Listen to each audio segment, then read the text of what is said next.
어떤 형제가 있었습니다. 예전에 잘 지냈던 여자친구가 결혼한다는 이야기를 들었습니다. 전화로 축하 인사를 하고 꽃바구니를 보내기로 했습니다. 인터넷 서비스를 통해서 예쁜 꽃바구니를 골랐습니다. 꽃바구니를 주문하고 나니까 서비스가 있었습니다. 40자 이내로 내용을 입력하면 손글씨로 써서 편지로 전달한다는 것입니다. 40자, 여러분 별로 할 말이 없습니다. 40자. 그래도 말을 하다가 진심으로 결혼을 축하합니다. 그런데 이렇게만 쓰려니 좀 아쉬웠습니다. 어울릴 만한 성경 구절을 찾기 시작했습니다. 한참 뒤적거리다가 요한 1서 4장 말씀이 떠올랐습니다. 요한 1서 4장 18절 말씀이 이렇습니다. 사랑 안에 두려움이 없고 온전한 사랑이 두려움을 내어 쫓나니 두려움에는 형벌이 있습니다. 이제까지 자매의 삶에 있었던 모든 상처와 아픔이 결혼을 통해서 온전히 치유되기를, 아름다운 가정을 이루기를 간절한 마음의 소원을 담아 진심으로 결혼을 축하합니다. 요1 418 이렇게 기록했습니다. 결혼식 당일이 되었습니다. 친구가 보낸 꽃바구니가 신부 대기실에 도착했습니다. 누가 봐도 놀랄 만큼 아름다운 꽃바구니였습니다. 꽃바구니 위에 작은 카드가 올려져 있었습니다. 기대하는 마음으로 카드를 열었습니다. 진심으로 결혼을 축하합니다. 요 418. 여러분 웃으셔야 됩니다. 요한 1서 4장 18절을 보냈는데 업체의 실수로 그만 요한복음 4장 18절이 갔습니다. 그 사실을 모르는 자매는 궁금한 마음에 휴대폰을 열어 성경을 확인했습니다. 그리고 쓰러졌습니다. 요한복음 4장 18절의 내용이 뭘까요? 이렇습니다. 너에게 남편 5이 있었고 지금 있는 자도 내 남편이 아니니 내 말이 참되도다. 유머입니다. 네. 성경을 찾아보고 얼마나 당황했을까요? 얼마나 놀랐을까요? 그런데 살다 보면 이런 일을 더러 겪을 때가 있습니다. 내가 한 일도 아닌데 내가 한 일이 되고 그 일 때문에 오해받고 이렇게 힘들 때가 있습니다. 오늘 우리가 함께 읽은 말씀에도 참으로 당황스러운 일을 겪은 한 사람이 등장합니다. 바로 요셉입니다. 18절은 이렇게 시작됩니다. 예수 그리스도의 나심은 이러하니라. 그의 어머니 마리아가 요셉과 약혼하고 동거하기 전에 성령으로 잉태된 것이 나타났더니. 세상에 살면서 당황스럽고 당황스러운 일이 많지만 처녀가 임신하는 것처럼 당황스러운 일이 어디 있겠습니까? 요셉과 마리아는 약혼한 사이였습니다. 그런데 어느 날 마리아가 찾아와서 자신이 임신했다 말했습니다. 자기와 아무 일도 없던 약혼자에게 이런 말을 들으면 어떨까요? 그런데 더 이해할 수 없는 것은 임신했는데 성령으로 임신했다는 것입니다. 자신은 결코 부끄러운 일을 한 적이 없고 성령께서 자신에게 임하셔서 임신되었다는 것입니다. 지금 우리야 믿음으로 이 말을 받을 수 있지만 이 말을 직접 듣고 있는 요셉은 어떤 기분이었을까요? 성령으로 임신했다는 그 말을 듣고 할렐루야 이럴 사람이 있을까요? 이런 우리 같은 보통 사람이 그렇게 반응하는 것은 거의 불가능한 일입니다. 요셉도 마찬가지였습니다. 약혼자가 임신한 것도 충격인데 성령으로 임신했다니 믿어지지가 않았습니다. 마리아의 말을 듣고 요셉은 어떻게 했습니까? 19절 말씀을 우리 같이 읽겠습니다. 19절입니다. 그의 남편 요셉은 의로운 사람이라 그를 드러내지 아니하고 가만히 끊고자 하여. 요셉은 가만히 끊으려고 했습니다. 가만히 관계를 정리하려고 했습니다. 당시에는 결혼 전에 임신한 사실이 드러나면 보통 두 가지를 선택할 수 있었습니다. 첫째는 19절에 나오는 것처럼 사람들 앞에 드러내는 것이었습니다. 드러낸다는 말은 그리스어로 데이그마티조인데 골로새서 2장 15절에 같은 단어가 사용됩니다. 골로새서 2장 15절입니다. 통치자들과 권세들을 무력화하여 드러내어 구경거리로 삼으시고 십자가로 그들을 이기셨느니라. 구경거리로 삼으시고, 이 단어가 본문에 사용된 데이그마티조와 같은 단어입니다. 사람들 앞에 드러내어 구경거리로 만드는 것입니다. 만약 마리아를 사람들 앞에 드러낸다면, 사람들 앞에 드러내어서 구경거리로 만든다면 어떤 일이 생길까요? 마리아는 부정한 여자로 정죄받고 돌에 맞아 죽어야 했습니다. 참 힘든 일입니다. 드러내는 것. 사실 이거 말고 또 하나의 선택이 있습니다. 그것은 본문에 나오는 것처럼 요셉이 신실한 두 증인 앞에서 자신이 아버지가 아니라는 것을 서약하고 조용히 관계를 정리하는 것입니다. 굉장히 신사적인 방법이지만 이 방법은 요셉에게 별로 좋은 방법이 아니었습니다. 조용히 관계를 정리하면 사람들은 대부분 남자에게 어떤 문제가 있어서 결혼이 깨어졌다고 생각했습니다. 예를 들면 바람을 피웠다거나 아니면 지참금을 준비할 수 없거나 이런 문제로 파혼한다고 생각하였습니다. 이것은 앞으로 요셉이 결혼하려고 할 때 결정적인 흠이 될 만한 그런 일이었습니다. 성경은 요셉을 어떤 사람이라 말합니까? 19절은 이렇게 말합니다. 그의 남편 요셉은 의로운 사람이라. 성경은 요셉을 말할 때 그의 남편 요셉은 의로운 사람이라고 말합니다. 성경에서 의롭다는 것은 단순히 도덕적으로 착한 사람을 말하는 것이 아닙니다. 성경에서 의롭다는 것은 도덕적으로 착할 뿐 아니라 율법을 지키기 위해서, 하나님 말씀을 지키기 위해서 애쓰는 사람이라는 뜻입니다. 만약 마리아와의 관계를 가만히 끊으면 자신에게 해가 된다는 것, 그것도 제법 큰 흠이 된다는 것 알고 있었습니다. 앞으로 결혼이 힘들어질 것도 알고 있었습니다. 자기는 결혼이 힘들어질 뿐이지만 마리아는 죽어야 되는 것도 알고 있었습니다. 그래서 비록 자기에게 해가 된다고 해도, 손해본다고 해도 드러내지 않고 가만히 끊으려고 결정하였습니다. 그런데 그때 요셉에게 한 가지 사건이 생겼습니다. 20절 말씀입니다. 우리 같이 한번 읽겠습니다. 20절입니다.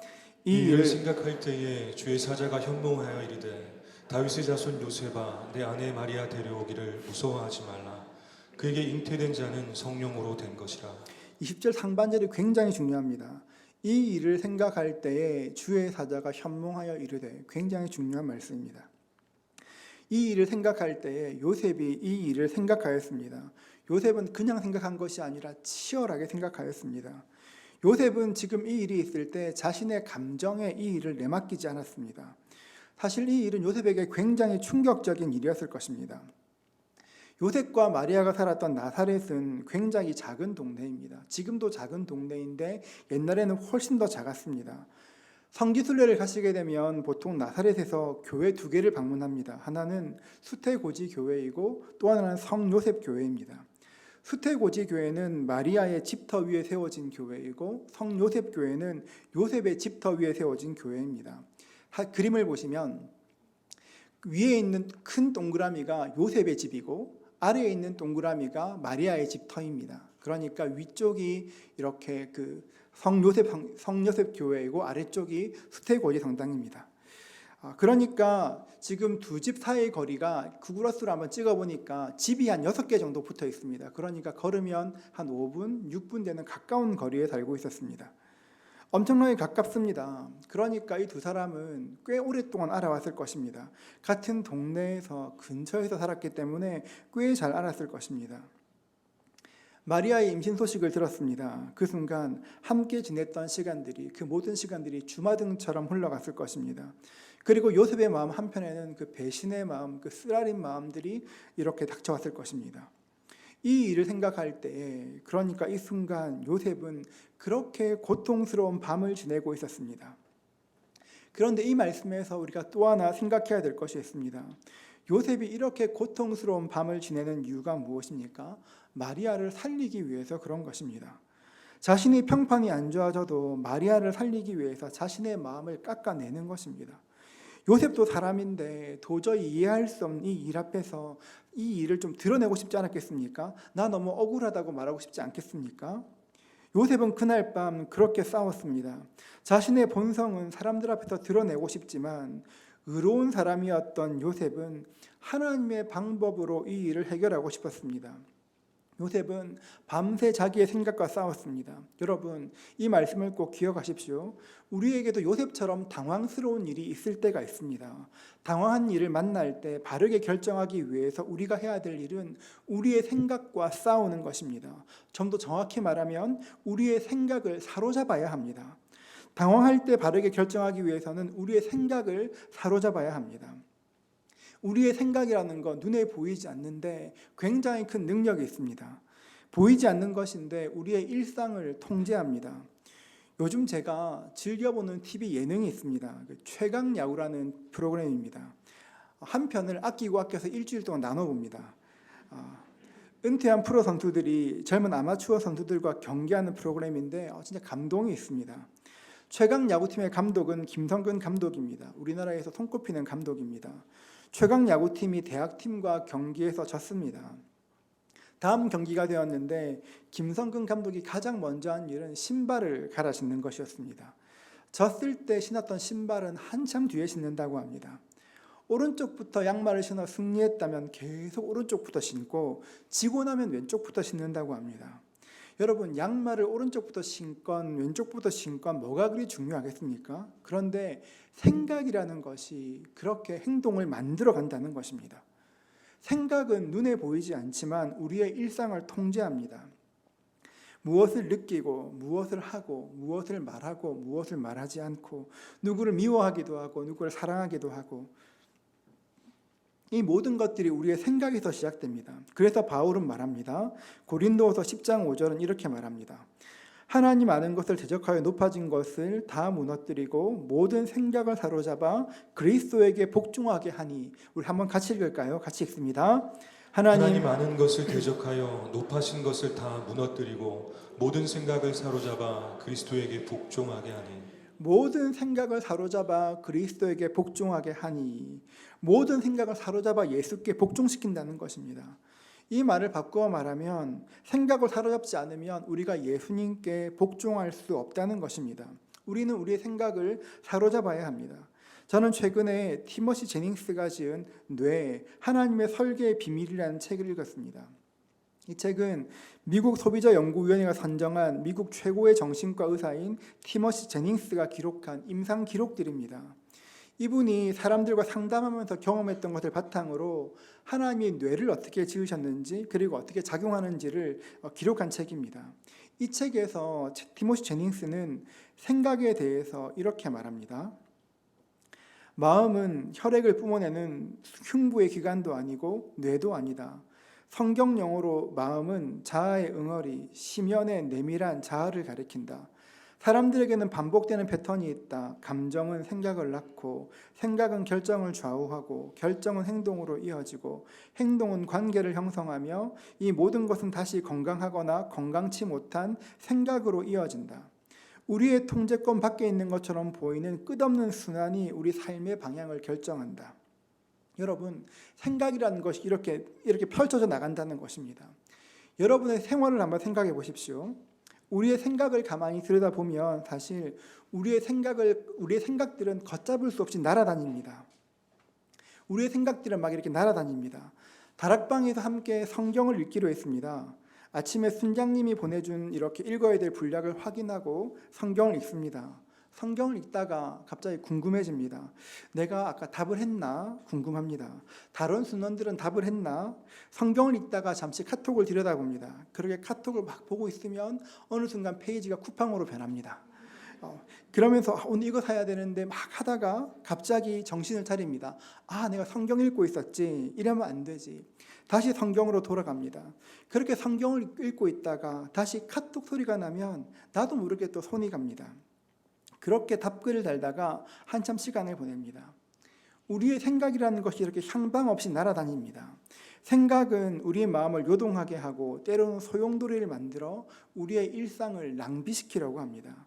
그렇기 때문에 우리가 어떤 일을 만날 때 해야 될 일이 뭐냐 그렇게 하면 우리의 생각을 사로잡는 것입니다. 내 안에서 어떤 생각들이 시작될 때 어떤 감정들이 요동치기 시작할 때 그 생각이 선한 것인지 하나님께서 기뻐하시는 것인지 분별해야 되는 것입니다. 여러분, 생각에 대해서 생각하면 생각의 소용돌이를 멈출 수 있습니다.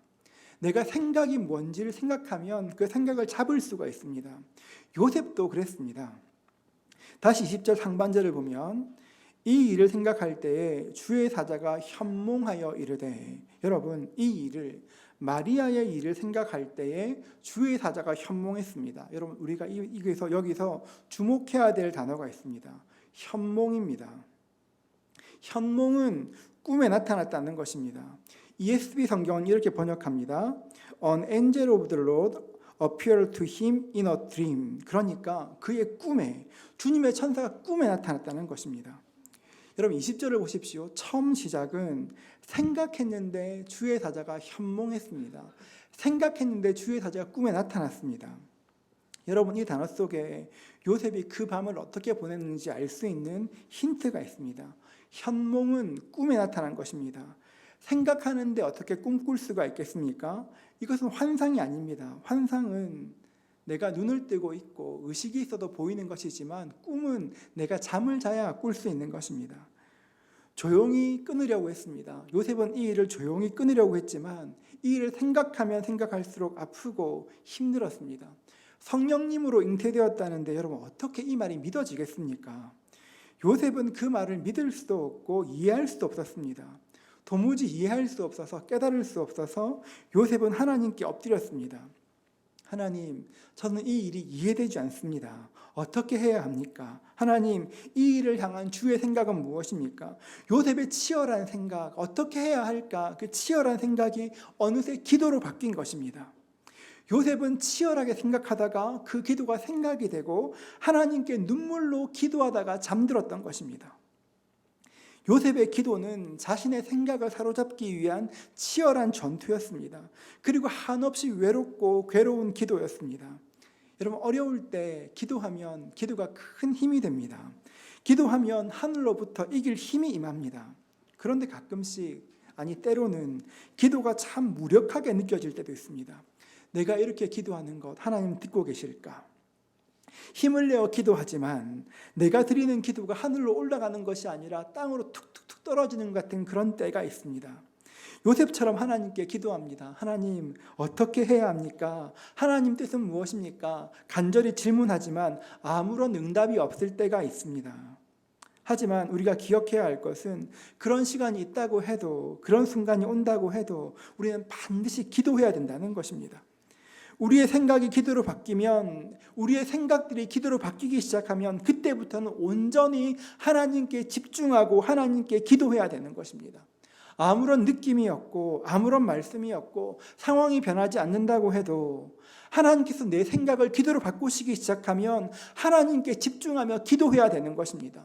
내 생각이 아니라 하나님은 선하시다, 하나님은 옳으시다, 나는 이해할 수 없지만 하나님은 선하시다, 그 선하신 주님을 의지함으로 내 기도를 힘겹게 이어나가는 것입니다. 이 설교를 준비하다가 어떤 집사님의 소식을 듣게 되었습니다. 남편이 외국에 출장을 가셨는데 그곳에서 갑자기 돌아가셨다는 것입니다. 찾아갈 수가 없어 전화를 드렸습니다. 전화하는 내내 집사님은 울먹거리시면서 말씀하셨습니다. 목사님, 하나님의 뜻이 있겠죠. 이해할 수 없지만 하나님의 뜻이 있겠지요. 계속해서 이 말씀을 반복하시는데 너무너무 마음이 아팠습니다. 큰 슬픔 당한 집사님께 제가 드렸던 권면도 마찬가지입니다. 집사님 힘드시죠? 그래도 기도하셔야 합니다. 저도 기도하겠습니다. 너무 힘드시겠지만 저도 기도하겠습니다. 이 말밖에는 할 말이 없었습니다. 요셉이 하나님께 엎드렸던 그 밤, 요셉도 한없이 답답했을 것입니다. 아무리 좋게 생각하려고 해도, 아무리 긍정적으로 생각하려고 해도 자기 약혼자가 부정을 저질렀다는 생각밖에는 다른 생각이 떠오르지가 않았습니다. 그런 답답함과 분노 가운데 있을 때 그럼에도 불구하고 그 생각을 부여잡고 하나님께 엎드려 기도했던 것입니다. 세상 사람들이 보기에 기도는 참 무력해 보입니다. 참 무력해 보이고 능력이 있을까 싶을 때가 있습니다. 그런데 여러분, 이 땅에 기도보다 강력한 것은 없습니다. 어려울 때 여러분의 생각을 기도로 바꿀 수만 있다면 여러분, 그것은 여러분에게 주신 하나님의 큰 복입니다. 해결이 아니라 여러분의 답답함이 기도로 바뀌기만 해도 이미 은혜는 시작된 것입니다. 저희 아버지가 처음 개척을 시작하셨을 때 40평, 어쩌면 조금 더 작았을 홀을 얻어 교회를 시작하셨습니다. 교회 홀을 얻었는데, 교회에 이렇게 홀을 얻었는데 집을 얻을 형편은 안 되셨던 것 같습니다. 그래서 교회 한쪽에 얇은 합판으로 벽을 세우고 거기에 살았습니다. 방문을 열면 교회고 문 닫으면 집이었습니다. 그런 형편이니까 변변한 보일러도 없었습니다. 겨울에, 지금 같은 겨울에 머리맡에 물을 내놓고 자면 꽁꽁 얼 만큼 추웠고, 여름에는 좁고 답답해서 잠을 잘 수가 없었습니다. 여름에 너무 더워서 잠을 설치면 문 열고 교회로 들어가서 교회 안에 있는 긴 의자에서 잠을 청했습니다. 교회 의자에 누워 있으면 강단에서 기도하시는 그 아버지의 기도 소리가 들려왔습니다. 지금도 기억나는 것이, 기도 소리를 듣고 잠들면 가끔씩 아버지의 그 흐느끼는 소리에 잠을 깨곤 했었습니다. 참 어려운 때를 지났습니다. 답답한 때를 지났습니다. 그런데 지금 돌이켜보면 그때는 도무지 이해할 수 없는 일이었고 당장 해결되지 않는 것도 참 많았지만 시간이 지나고 나니 하나님께서 깨닫게 하시고 또 전혀 생각지 못한 방법으로 주께서 길들을 여시는 것들을 여러분 지켜보았습니다. 여러분, 우리가 기도할 때 눈 감는 이유가 무엇입니까? 기도할 때 눈 감고 기도하는 이유가 무엇입니까? 내 눈앞에 있는 불안하고 당황스러운 현실에 대해서 눈을 감고 하나님께 집중하기 위해서 눈을 감는 것입니다. 그냥 집중하는 것이 아니라 모든 불안한 것들 다 당황스러운 현실에 눈을 감고 하나님께 집중하기 위해서 눈을 감습니다. 여러분, 우리가 기도할 때 지금 내 눈앞에 있는 문제만 생각하면 해결이 안 됩니다. 내 눈앞에 있는 상황, 그 문제만 계속 생각하면 그 문제에서 벗어날 수가 없습니다. 기도할 때 우리가 무엇을 생각해야 합니까? 기도할 때 우리는 내 문제가 얼마나 큰가, 얼마나 어려운가 하는 것이 아니라 기도할 때 우리가 생각해야 될 것은 하나님이 얼마나 크신가, 하나님이 얼마나 위대하신가, 하나님이 얼마나 놀라우신가.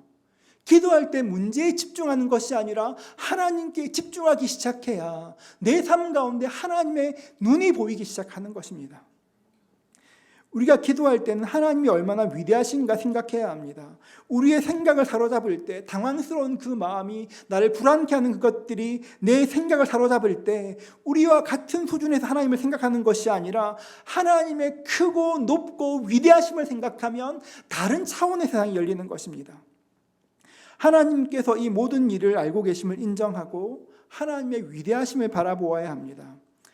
아무리 높은 건물도 비행기를 타고 높이 올라가면 조그맣게 보이는 것처럼 크고 위대하신 하나님을 바라보기 시작하면 내 눈앞에 있는 태산처럼 큰 문제라 할지라도 하나님 앞에 작아지고 점점 작아지게 되는 것입니다.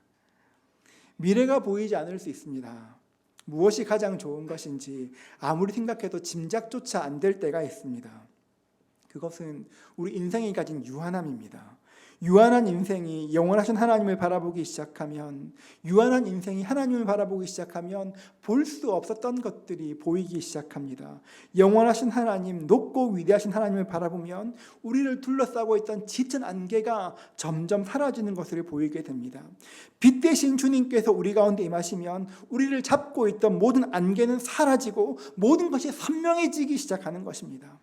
여러분, 당황스러운 일을 만나시거든, 불안한 일을 만나시거든 생각을 붙잡으십시오. 생각과 싸우십시오. 요셉처럼 생각이 내 기도가 될 때까지 생각을 붙잡으십시오. 그래야 당황할 때 내 기분대로 판단하는 것이 아니라 주의 뜻대로 판단할 수 있게 되는 것입니다. 여러분, 결코 여러분의 기분이나 감정이 여러분을 힘몰아치도록 내버려 두지 마십시오. 예수님과 함께 한번 생각을 붙잡아 보십시오. 사소해 보이는 작은 선택, 주님과 함께 생각을 잡는 작은 선택이 우리의 결정들을 완전히 변화시킬 것입니다. 당황할 때 바르게 결정하기 위해서는 두 번째로 함께 하신 하나님을 붙잡아야 합니다. 우리 22절과 23절을 같이 읽겠습니다. 이 모든 일이 된 것은 주께서 선지자로 하신 말씀을 이루려 하심이니 이르시되 보라 처녀가 잉태하여 아들을 낳을 것이요 그의 이름은 임마누엘이라 하리라 하셨으니 이를 번역한즉 하나님이 우리와 함께 계시다 함이라. 당황스러운 일을 만날 때, 마음이 불안할 때 누군가 의지되는 사람이 있다면 한결 마음이 좋아집니다. 저 사람과 함께 있다면 괜찮아, 마음이 좋아집니다. 그런데 여러분, 언제나 우리 편이 될 만한 사람이 좀처럼 없습니다. 당황스러운 일을 만날 때 마귀가 가장 많이 하는 말이 있습니다. 너는 혼자라는 것입니다. 너는 혼자야. 너는 혼자야. 아무도 너를 돕지 않을 것이라고, 아무도 너의 형편 모를 거라고, 아무도 너를 이해할 수도 없고 하나님도 너 모르실 거라고, 너는 혼자라고 마귀는 계속 우리 마음에 참소합니다. 리처드 범브란트라는 목사님이 계셨습니다. 1948년 루마니아의 비밀 경찰에 의해서 투옥되어서 20년 가까이 수감 생활을 하였습니다. 믿음을 버리게 하려는 공산 당국에 의해서 엄청난 고문을 받고 핍박을 받았습니다. 목사님이 갇히신 지 처음 몇 해 동안에는 사람을 볼 수가 없었습니다. 면회도 허락되지 않았습니다. 그런데 어느 날 감방에 방송이 흘러나왔습니다. 가족과 면회를 허락할 터이니 집에 엽서를 보내라는 것입니다. 목사님은 정성스럽게 엽서를 썼습니다. 면회 당일이 되었습니다. 오랜만에 가족을 만난다는 기쁨에 마음이 설레었습니다. 깨끗하게 면도하고 새로운 내복으로 갈아입고 들뜬 마음으로 가족을 기다렸습니다. 방마다 문이 열리는 소리가 났습니다. 사람들이 가족을 만나러 나갔습니다. 그런데 범브란트 목사님께는 아무도 면회를 오지 않았습니다. 사실 목사님의 엽서는 그 사모님께 전달되지 않았습니다. 자신의 엽서가 가족에게 들어가지도 못한 것을 알지도 못한 채 목사님은 그저 감옥에 혼자 남아 있었습니다. 혼자 방에 있을 때 방송이 흘러나왔습니다. 아무도 너를 사랑하지 않는다. 아무도 너를 사랑하지 않는다. 너를 아무도 기억하지 않는다. 이 말이 계속해서 반복되었습니다. 목사님은 끝내 흐느껴 울기 시작했습니다. 몇 년 동안 아내와 아이들을 보지도 못했는데 오늘 만나겠지 기대하고 왔는데 아무도 나를 찾아오지 않다니 더 이상 나에게 관심이 없구나. 목사님은 계속해서 울었습니다. 다음날 아침이 되었습니다. 식사 자리에서 동료 재수들이 너도 나도 아내를 만난 이야기를, 가족을 만난 이야기를 하였습니다. 그러면서 목사님을 비웃었습니다. 차마 입에 담을 수 없는 모욕적인 말들도 했습니다. 그때 다시 방송이 나왔습니다. 하나님은 죽었다. 하나님은 죽었다. 하나님은 너를 모른다. 그런데 갑자기 그 순간 그 말이 믿어지기 시작했습니다. 지난 몇 년 동안 내가 어떻게 믿음을 지켜왔는데 하나님 이게 뭡니까? 깊은 탄식이 찾아왔습니다. 깊은 탄식 가운데 절망할 때 그 순간 마음에서 성경 구절 하나가 탁 떠올랐습니다.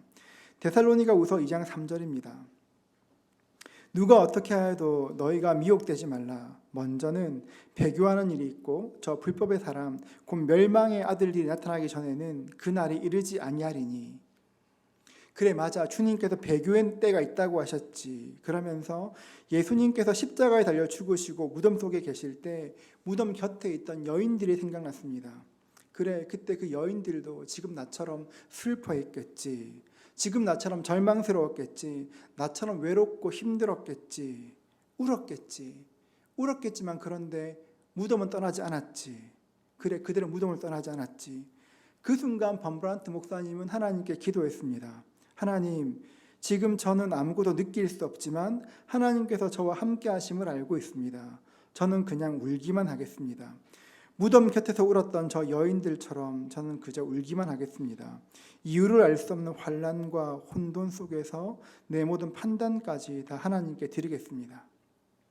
결국 목사님은 끝까지 믿음을 지켰고 석방되었습니다. 그 후에 루마니아의 봄이 되었을 때 목사님을 통해 놀라운 부흥의 역사가 찾아왔습니다.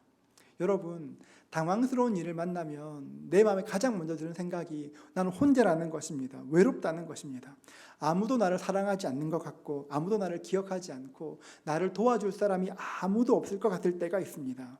그런데 여러분, 그 순간에도 반드시 기억해야 될 것은 아무리 그런 기분이 든다고 해도, 혼자 있는 것 같은 기분이 든다고 해도 그것은 사실이 아니라는 것입니다. 예수님께서 이 땅에 오셔서 처음 이루신 약속이 무엇입니까? 임마누엘의 약속입니다. 하나님이 우리와 함께 하신다는 것입니다. 그러면 예수님께서 이 땅을 떠나시면서 마지막으로 약속하신 것은 무엇입니까? 우리 마태복음 28장 20절 말씀을 같이 읽겠습니다. 마태복음 28장 20절입니다. 내가 너희에게 분부한 모든 것을 가르쳐 지키게 하라. 볼지어다 내가 세상 끝날까지 너희와 항상 함께 있으리라 하시니라. 예수님의 마지막 약속이 무엇입니까? 볼지어다 내가 세상 끝날까지 너희와 항상 함께 있으리라. 여러분, 내가 너와 함께 하시겠다는 약속, 우리 주님 마지막 약속도 내가 너희와 영원토록 함께 있겠다는 것입니다. 여러분, 어떤 때를 만나도 여러분 혼자 있는 것이 아니라 주님이 함께 하십니다. 우리 주님께서 함께 하신다는 것이 믿어지기 시작하면 성경에 있는 수많은 약속들이 믿어지기 시작합니다. 주님께서 나와 함께 하시는구나, 그 사실이 믿어지고 나면 성경의 약속들이 남의 이야기가 아니라 내 이야기로 변화되기 시작합니다. 하나님의 약속이 내 영혼으로 들어옵니다. 요셉도 그랬습니다. 처녀가 임신했다는 말을 들었습니다. 사랑하는 약혼자가 어릴 때부터 지켜봐온 그 사랑하는 마리아가 임신했다는 말을 들었습니다. 여러분, 어떻게 성령으로 임신했다는 그 말이 믿어지겠습니까? 그런데 하나님께 엎드려 기도했더니만, 하나님께 엎드렸더니만 그 말씀이 믿어지기 시작했습니다. 하나님 계획이 있으시지, 그러시지, 그러면서 기다릴 수 있었습니다. 마태복음 1장 24절과 25절 말씀을 같이 읽겠습니다. 요셉이 요셉이 잠에서 깨어 일어나 주의 사자의 분부대로 행하여 그의 아내를 데려왔으나 아들을 낳기까지 동침하지 아니하더니 나음의 이름을 예수라 하니라. 하나님의 말씀을 믿고 아내를 데려왔습니다. 그리고 예수님의 나심을 아내와 함께 기다리며 그 시간을 지냈습니다. 코로나가 있기 몇 해 전에 이스라엘의 성지 순례를 다녀왔습니다. 나사렛에서 성 요셉 교회를 방문했었습니다. 몇 번이나 갔던 곳이라 익숙하게 발걸음을 옮기는데 문득 그 교회에 있는 그 스테인드 글라스가 눈에 확 들어왔습니다. 제가 찍은 건데요. 이런 사진입니다. 이 작품의 제목은 아버지 요셉의 임종이라는 작품입니다.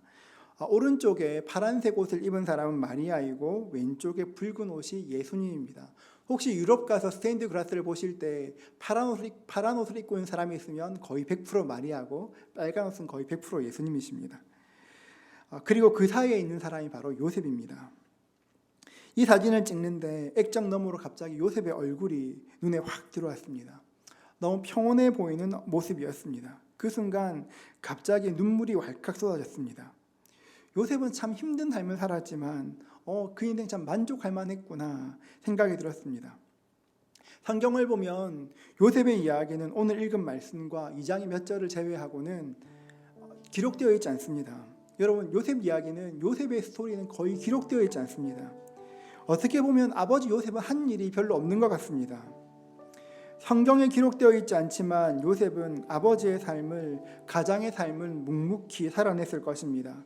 마리아의 출산을 지켜보고 그리고 가정을 부양하기 위해서 몫으로 살았을 것입니다. 별로 특별할 것이 없는 우리와 똑같은 일상을 살았습니다. 요셉도 우리처럼 살았습니다.